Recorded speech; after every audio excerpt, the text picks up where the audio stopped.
നമ്മുടെ വിവാഹം കഴിഞ്ഞതാണെന്ന് പൂർണിമേച്ചയെ വിശ്വസിപ്പിക്കാൻ പറ്റുന്ന പലതരത്തിലുള്ള തെളിവുകള് നമ്മൾ ഉണ്ടാക്കിയത് ചേച്ചിയുടെ മുന്നിൽ എത്തിച്ച് ബോധ്യപ്പെടുത്തിയ ചേച്ചി പിന്നെ വിവാഹത്തിന്റെ കാര്യം പറയില്ല.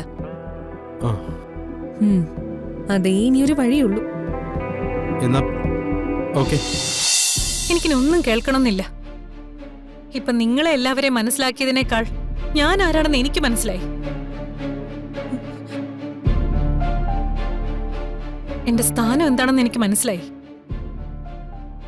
ഞാൻ ചെയ്ത തെറ്റുകൾ എന്തൊക്കെയാണെന്നുള്ളതും മനസ്സിലായി.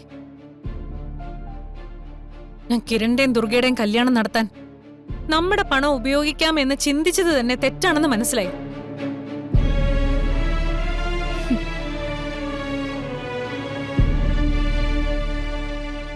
പക്ഷെ എനിക്ക് മറ്റൊരു കാര്യം ചോദിക്കാനുണ്ട്. ഈ കുടുംബത്തിലെയോ ബിസിനസ്സിലെയോ അല്ലാതെ എന്റെ മാത്രം പണത്തിൽ നിന്ന് എനിക്ക് ഇവരുടെ കല്യാണം നടത്താലോ, അല്ലേ?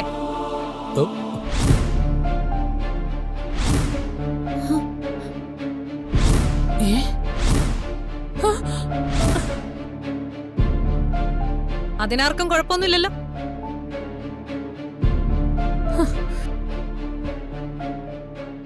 അതിനാരും എന്നോട് കണക്കും ചോദിച്ചു വരില്ലല്ലോ.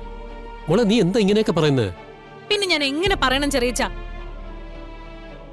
ഇത്രയും നാളും ഈ കുടുംബത്തിന് വേണ്ടി, നിങ്ങൾ എല്ലാവർക്കും വേണ്ടി ഓരോ നിമിഷവും ജീവിച്ച ഞാൻ പിന്നെ എങ്ങനെ പറയണം?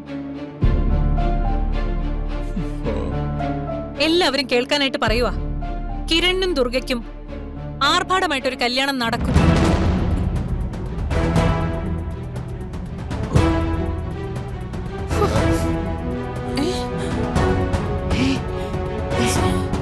അതിന് ഞാൻ എന്റെ പണം മാത്രം ചെലവഴിച്ച് നടത്തും.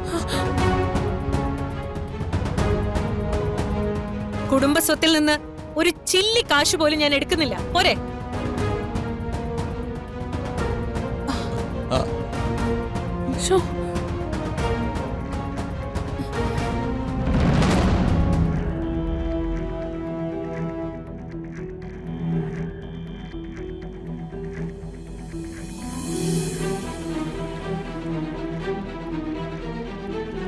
പൂർണിമേ, മോളെ, നിങ്ങളാരും പൂർണിമയോട് അത്രയും പറഞ്ഞതിൽ ഒരു തെറ്റുമില്ല. അതെ, ഇന്നിപ്പോ കല്യാണം നടത്തി വെക്കുന്നു പറഞ്ഞു, നാളെ പാതി സ്വത്ത് കൊടുക്കുന്നു പറയും. അതെ, ഇത് ഇങ്ങനെ പോയാ എന്റെ മോളും നിങ്ങളും ഒക്കെ വഴിയാധാരാവോന്ന് എന്റെ പേടി. എല്ലാം അങ്ങനെ പൂർണിമയുടെ ഇഷ്ടത്തിന് ഞങ്ങൾ വിട്ടുകൊടുക്കുമെന്ന് നിങ്ങൾക്ക് തോന്നുന്നുണ്ടോ? ഇതൊന്നും ഇവിടം കൊണ്ട് അവസാനിക്കില്ല. ഞാനിത് വെറുതെ വിടാനും പോകുന്നില്ല. വിടരുത്, ഒരു കാരണവശാലും വിടരുത്. ഇപ്പൊ കിട്ടിയിരിക്കുന്നത് ഒരു ഉഗ്രൻ ചാൻസാ. ഇപ്പൊ പിടിച്ചാൽ രക്ഷപ്പെട്ടു. അതെ, ഒരു കാരണവശാലും ആ കല്യാണം നടത്താൻ സമ്മതിക്കരുത്. ഗിരിജ, അല്ല ഇതിനാണോ നീ ഇങ്ങോട്ട് വന്നത്? എന്തൊക്കെ സംഭവിച്ചാലും ഇവരുടെ ഈ സ്വഭാവം മാറാൻ പോകുന്നില്ല. അല്ല മനുഷ്യ, നിങ്ങൾക്ക് ഇപ്പൊ എന്താ വേണ്ടേ? സ്വസ്ഥമായിട്ട് സംസാരിക്കാൻ പോലും നിങ്ങൾ സമ്മതിക്കില്ലേ? മനുഷ്യരുടെ സമാധാനം കളഞ്ഞ് വീട്ടിൽ വഴക്കുകൾ ഉണ്ടാക്കുന്ന രീതിയിലേക്ക് കാര്യങ്ങൾ ഇളക്കി വിടുന്നതാണോ നിങ്ങളുടെ സംസാരം? മതി നീ സംസാരിച്ചത്. ഞങ്ങൾ ഇറങ്ങാ, നീ വരാൻ നോക്ക്. അപ്പച്ചി ഇപ്പൊ വരുന്നില്ല, നിങ്ങൾ പോക്കോ. ഞാൻ വരുന്നില്ല, നിങ്ങൾ പോയിക്കോ. അപ്പോ നിന്റെ മോളോട് ഞങ്ങൾ എന്ത് പറയണം? അപ്പച്ചി കുറച്ചു കഴിഞ്ഞങ്ങ് വന്നോളൂ. അഞ്ജുനോട് ഞാൻ വിളിച്ചു പറഞ്ഞോളാം. വാമേ, നമുക്കിറങ്ങാം. ഞങ്ങൾ ഇറങ്ങാം. പോയിട്ട് വരാം. അതെ, രണ്ടുപേർക്കും ദുർഗയോടാ പ്രിയം. അതാ നമ്മളോട് ഇത്ര ദേഷ്യം. അത് വിട്ടേക്ക്.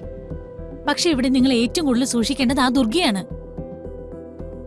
അവൾ ആരാ മോളെന്നറിയും. കുടിച്ച വെള്ളത്തിൽ വിശ്വസിക്കാൻ കൊള്ളാത്ത ഐറ്റവാ. അതെ, ഒന്ന് ഓർത്തു നോക്കിക്കേ. ആദ്യം അവൾ അവനെ വിളിച്ചോണ്ട് ഗതി മുട്ടിയ പോലെ ഈ വീടിന്റെ വാതിക്കെ വന്നു നിന്നു. പൂർണിമയുടെ കൈയും കാലും പിടിച്ച് അകത്ത് കയറി. ഇപ്പൊ പൂർണിമയുടെ വിശ്വാസം പിടിച്ചു പറ്റി ഓരോന്നോരോന്നായി സ്വന്തമാക്കിക്കൊണ്ടിരിക്കുക. ഇങ്ങനെ പോയാ അവസാനം ഇന്ദ്രപ്രസ്ഥ അവളുടെ പേരിലാവും.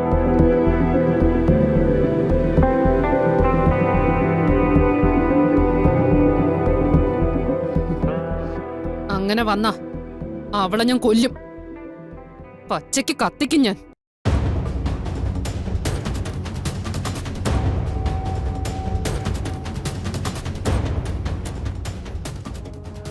എന്ത് ധൈര്യത്തിലാ ഇവിടെയുള്ള ഒരു പൂർണ്ണ ചേച്ചിയെ കുറ്റം പറയുന്നത്? അതിനവർക്ക് എന്ത് അവകാശമുള്ളത്? പാവം ചേച്ചി, ഈ കുടുംബത്തിലുള്ളവർക്ക് വേണ്ടി എന്തൊക്കെ സഹിക്കുന്നുണ്ട്. അതൊന്നും ഇവർക്കാർക്ക് മനസ്സിലാവാത്ത എന്താ? എല്ലാവർക്കും അവരവരുടെ കാര്യമാണ് വലുത്. ഓരോരുത്തരുടെ ആഗ്രഹങ്ങളും ഇഷ്ടങ്ങളും നടക്കാതെ വരുമ്പോഴും അവർക്ക് കിട്ടേണ്ടത് നഷ്ടപ്പെടുവോ എന്ന തോന്നലുണ്ടാകുമ്പോഴും അവര് പ്രതികരിക്കും. എല്ലാവരും എതിർത്ത് സംസാരിച്ചപ്പോ ചേച്ചിക്ക് നല്ല സങ്കടമായി. കണ്ണു നിറയുന്നത് ഞാൻ കണ്ടതാ. പാവം. കിരൺ പൂർണിമേച്ചിയുടെ കാര്യം മാത്രമാണ് ചിന്തിക്കുന്നത്. ചേച്ചി ഇന്ന് അവരോട് സംസാരിച്ചത് നമ്മുടെ കല്യാണം നടത്തുന്നതിനെ കുറിച്ചാ. അങ്ങനൊരു ചിന്ത ചേച്ചിക്ക് ഉണ്ടാവാനുള്ള കാരണം എന്തായിരിക്കും? അത് ചേച്ചിയുടെ മനസ്സിൽ നമ്മുടെ വിവാഹം കഴിഞ്ഞിട്ടില്ല എന്ന് ഉറപ്പുള്ളതുകൊണ്ടാ. അല്ല, അത് ആദ്യം ചേച്ചിയുടെ ആ ചിന്തയാണ് മാറേണ്ടത്. എന്നാ എല്ലാ പ്രശ്നങ്ങൾക്കും പരിഹാരം ഉണ്ടാവും. അതിപ്പോ എങ്ങനെ മാറാനാ? ചിലപ്പോ പല ദിവസങ്ങൾ ചേച്ചി നമ്മളെ നിരീക്ഷിച്ചതിൽ നിന്നും ചേച്ചി മനസ്സിലാക്കിയെടുത്ത കാര്യങ്ങളായിരിക്കും അത്. എത്രയൊക്കെ ആയാലും രണ്ടുപേര് വിവാഹം കഴിച്ചവരെ പോലെ അഭിനയിക്കുന്നതിന് പല പരിധികളുണ്ട്. അത് ശരിയാണ്. അല്ലെങ്കിൽ അവര് ലവേഴ്സ് എങ്കിലും ആയിരിക്കണം. അതെ. നമ്മൾ ഇതൊന്നും അല്ലാത്തതുകൊണ്ടാ ചേച്ചി പെട്ടെന്ന് കാര്യങ്ങൾ മനസ്സിലാക്കിയത്. എന്നാലും നമുക്കിനിയും ചാൻസ് ഉണ്ട്. അതെങ്ങനെ? ചേച്ചി കല്യാണത്തിന്റെ കാര്യം ഇനിയും മൂവ് ചെയ്യുന്നതിന് മുന്നേ നമ്മുടെ കല്യാണം കഴിഞ്ഞതാന്ന് ചേച്ചി തെളിവ് സഹിതം ബോധ്യപ്പെടുത്തണം. അതെങ്ങനെ? ക്രിയേറ്റ് ചെയ്യണം. ഓ, നമ്മുടെ വിവാഹം കഴിഞ്ഞതാണെന്ന് പൂർണിമേച്ചിയെ വിശ്വസിപ്പിക്കാൻ പറ്റുന്ന പല തരത്തിലുള്ള തെളിവുകള് നമ്മൾ ഉണ്ടാക്കിയത് ചേച്ചിയുടെ മുന്നിൽ എത്തിച്ച് ബോധ്യപ്പെടുത്തിയ ചേച്ചി പിന്നെ വിവാഹത്തിന്റെ കാര്യം പറയില്ല. അതേ ഇനിയൊരു വഴിയുള്ളൂ. എന്നാ ഓക്കെ, എന്നാ അങ്ങനെ തന്നെ ചെയ്യാം.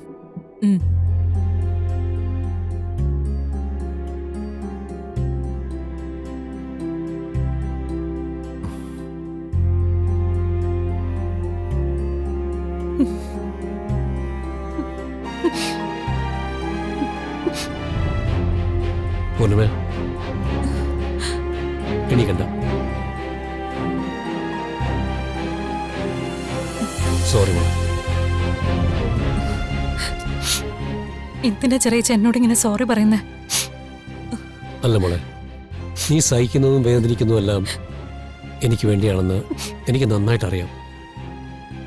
പക്ഷേ എന്നിട്ടും എനിക്ക് നിന്നെ ഒരു രീതിയിലും സപ്പോർട്ട് ചെയ്യാൻ പറ്റുന്നില്ലല്ലോ മോളെ. എല്ലാം കേട്ടു നിൽക്കാനല്ലേ എനിക്ക് പറ്റുന്നുള്ളൂ. അതോർക്കുമ്പോൾ എനിക്ക് എന്നോട് തന്നെ പുച്ഛം തോന്നുക. ഒരു പെൺകുട്ടിക്ക് ഒരു പ്രശ്നം വന്നാൽ അവളെ സപ്പോർട്ട് ചെയ്യേണ്ടതും കൂടെ നിർത്തേണ്ടതും അച്ഛനാണ്. പക്ഷേ ഇവിടെ അച്ഛൻ്റെ പ്രശ്നങ്ങൾക്ക് വേണ്ടി മകള് കഷ്ടപ്പെടുക.